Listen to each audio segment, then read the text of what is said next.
સુરતના પાર્લે પોઈન્ટ સ્થિત hotel Marriott ખાતે કેન્દ્રીય જળશક્તિ મંત્રી સી.આર. પાટીલ પત્રકાર પરિષદ યોજી હતી.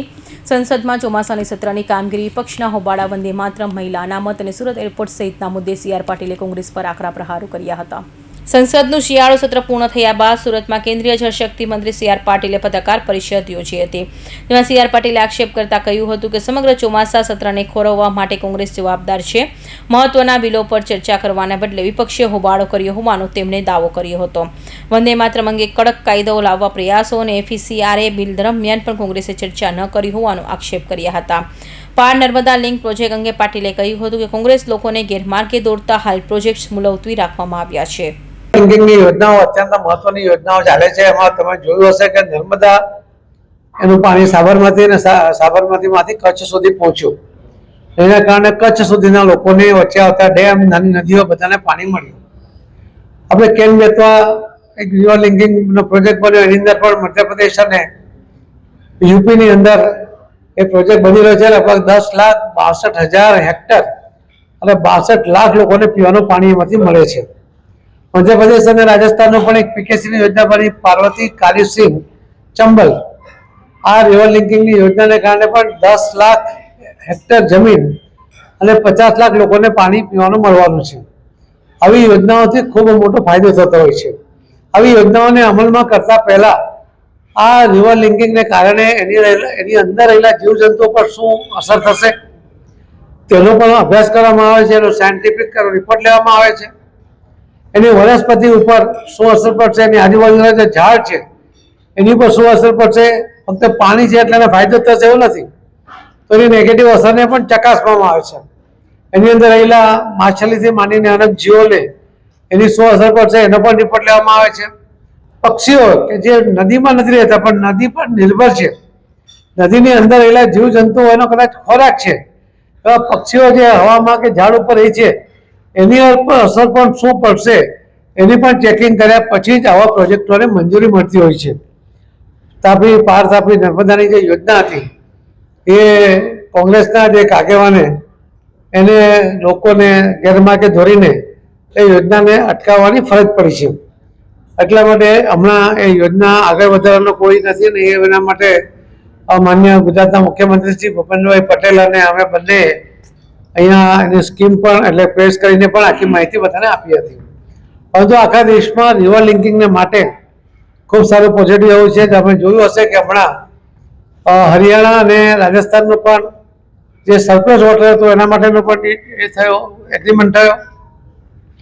તમે હિમાચલ, ઉત્તરાખંડ, હરિયાણા, રાજસ્થાન, દિલ્હી અને યુપી આ 6 રાજ્યો માટે પણ કિસાનનો એક પ્રોજેક્ટ અને એની અંદર ડેમ અને એમાંથી પાવરનું પ્રોડક્શન એના માટેનો પણ એમઓએ કદાચ 8-10 દિવસની અંદર માન્ય શ્રી અમિતભાઈ શાહ સાહેબના અધ્યક્ષતામાં અને પ્રધાનમંત્રી મોદી સાહેબના નિર્દેશથી એ થવા જઈ રહ્યું છે. દર વખતે આપણે મળતા હોઈએ છીએ. રોજેરોજના સમાચારો, રોજેરોજના બનાવો તો તમને એમાં જાણ થતી જ હોય છે. પરંતુ આપણી સાથે કેટલીક વાતો શેર કરવી, આપણી પાસેથી કેટલીક વાતો જાણવી, એના માટે વર્ષોથી માન્ય પ્રધાનમંત્રી શ્રી નરેન્દ્ર મોદી સાહેબના નિર્દેશથી દરેક સંસદ સભ્ય પોતપોતાના વિસ્તારની અંદર આવી પ્રેસ કરતા હોય છે.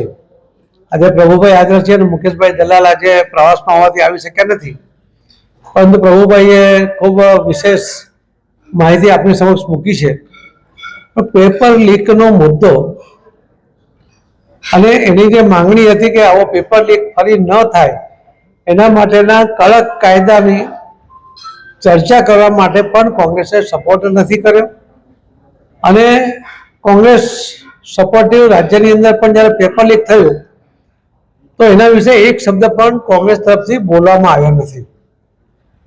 જે બીજી પણ વાત કરી વંદે માતરમની, તો વંદે માતરમના જો અપમાન થાય તો એને 3 વર્ષ સુધીની સજા થઈ શકે એ પ્રકારની જોગવાઈ કરતો બિલ પણ જ્યારે લોકસભામાં ચર્ચા માટે લાવ્યા, રાજ્યસભામાં ચર્ચા માટે લાવ્યા તો ત્યાં પણ એમણે ભાગ નહીં લીધો. આજે બિલ પસાર થયા પછી આપણે જોયું હશે કે 15મી ઓગસ્ટના દિવસે કોંગ્રેસ કાર્યાલય દિલ્હીની અંદર જ્યારે વંદે માતરમનું ગાન ચાલતું હતું અને પૂરેપૂરું ગાન એ જે ગીત છે આખું વગાડવાનું હતું એના બદલે વચ્ચેથી રોકવાનો પ્રયત્ન થયો અને આખા દેશે જોયો છે કે જે વ્યક્તિને આ દેશની અંદર આટલા બધા મહત્વના સ્થાન ઉપર પોતે આ દેશના લોકોના સહયોગથી જ્યારે બેઠા છે ત્યારે એમણે આપણા જ દેશનું આ રાષ્ટ્રગીતને જે રાષ્ટ્રગાનને એમણે અટકાવવાનો પ્રયત્ન કર્યો છે એ પણ આખા દેશે જોયો છે. હું આપ સૌને પણ કે અમુક જે FCR બિલને કારણે આપણા દેશની અંદર અમુક વિદેશી તાકાત એ જે નુકસાન કરવાનો પ્રયત્ન કરે છે એવો ફંડ મોકલીને આપણા દેશની આંતરિક વ્યવસ્થા ખોરવાઈ જાય એવો જે પ્રયત્ન કરતા હોય છે એમને રોકવા માટે FCRનો જ્યારે બિલ આવ્યું ત્યારે એની પર ચર્ચા કરવાને બદલે હોબાળો કર્યો. એટલા જ માટે એને JPCમાં મોકલવામાં આવ્યું. જોઈન્ટ પાર્લામેન્ટરી કમિટી એ રાજ્યસભા અને લોકસભાના સભ્યો દ્વારા બનેલી કમિટી હોય છે. એ મિની પાર્લામેન્ટ કહેવાય છે ને એની અંદર બધા જ પ્રકારના ચર્ચાઓને સ્થાન હોય છે. એ બધાનો અભિપ્રાય પછી એ જે અભિપ્રાય લઈને એ જ્યારે પછી રિપોર્ટ એ પાછો લોકસભામાં આવે છે, રાજ્યસભામાં આવે છે ને ત્યાં એની પર ફરી ચર્ચા થાય છે.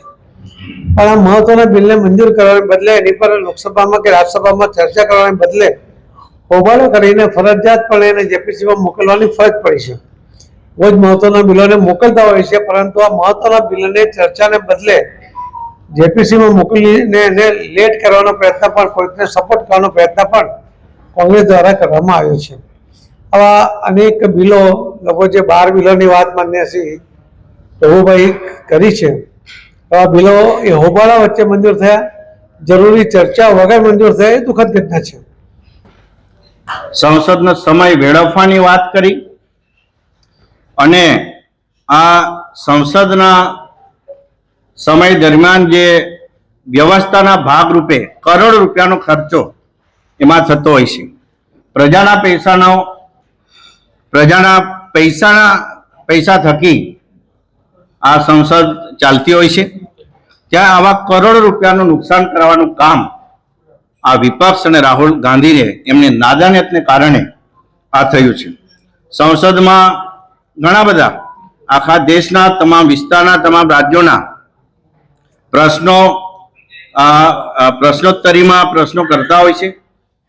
377 મારફત જે તે વિસ્તારની સમસ્યા લોકસભાના ફ્લોર પર લાવવાનો પ્રયત્ન કરતા હોય છે. રાજ્યસભાના સભ્યો રાજ્યસભાના ફ્લોર પર આ પ્રશ્નો લાવવાના પ્રયત્ન કરતા હોય છે.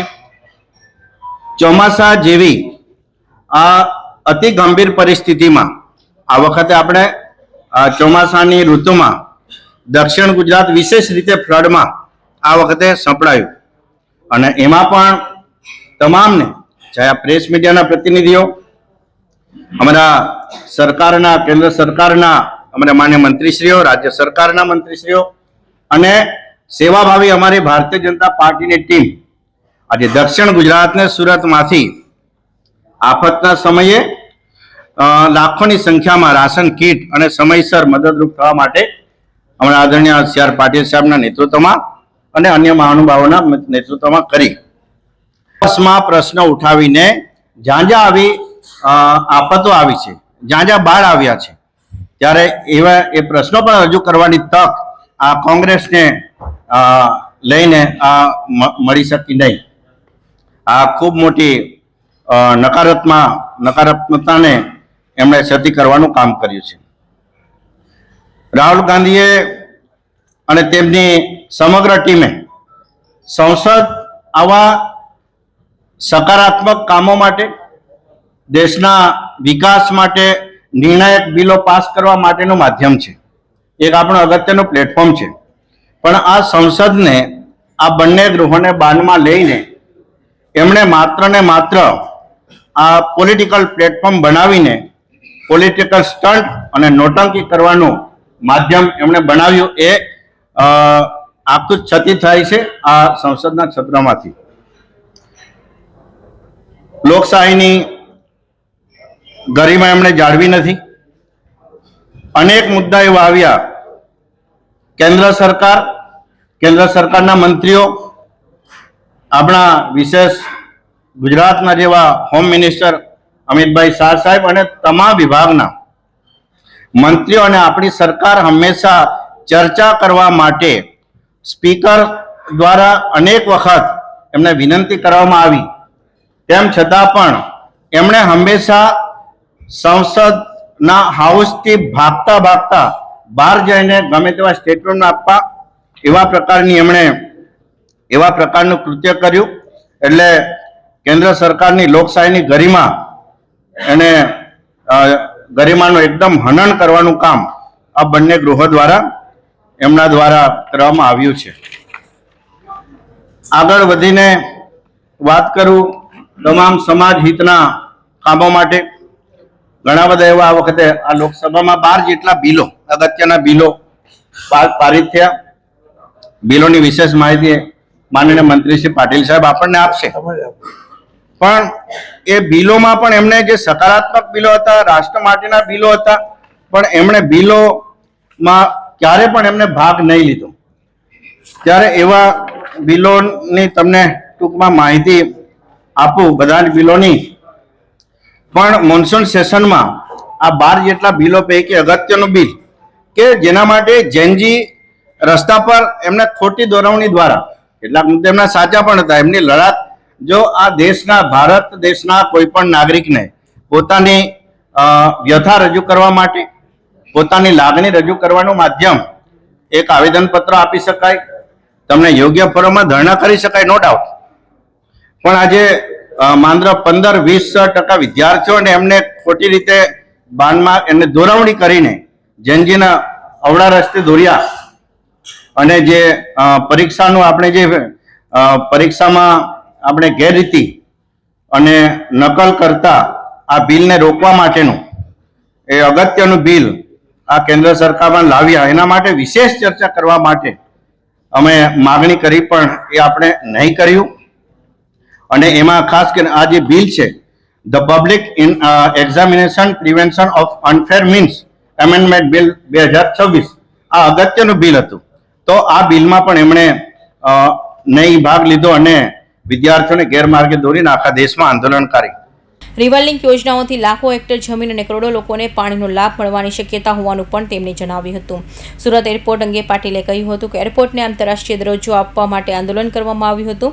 વડાપ્રધાન નરેન્દ્ર મોદી સુરત આવ્યા બાદ ફ્લાઇટ કનેક્ટિવિટીમાં વધારો થયો હોવાનું જણાવી આગામી સમયમાં દુબઈ ઉપરાંત અન્ય દેશો અંગે મુંબઈ સાથે પણ વધુ કનેક્ટિવિટી માટે પ્રયાસો ચાલુ હોવાનું કહ્યું હતું. તો મહિલા અધિકારીના બિલ અંગે પણ CR પાટીલે કોંગ્રેસ પર નિશાન સાધ્યું અને આગામી સમયમાં બિલ ફરી લાવી મહિલાઓને તેમનો અધિકાર આપવાની વાત કરી હતી. Bureau report, Hind TV news, Surat.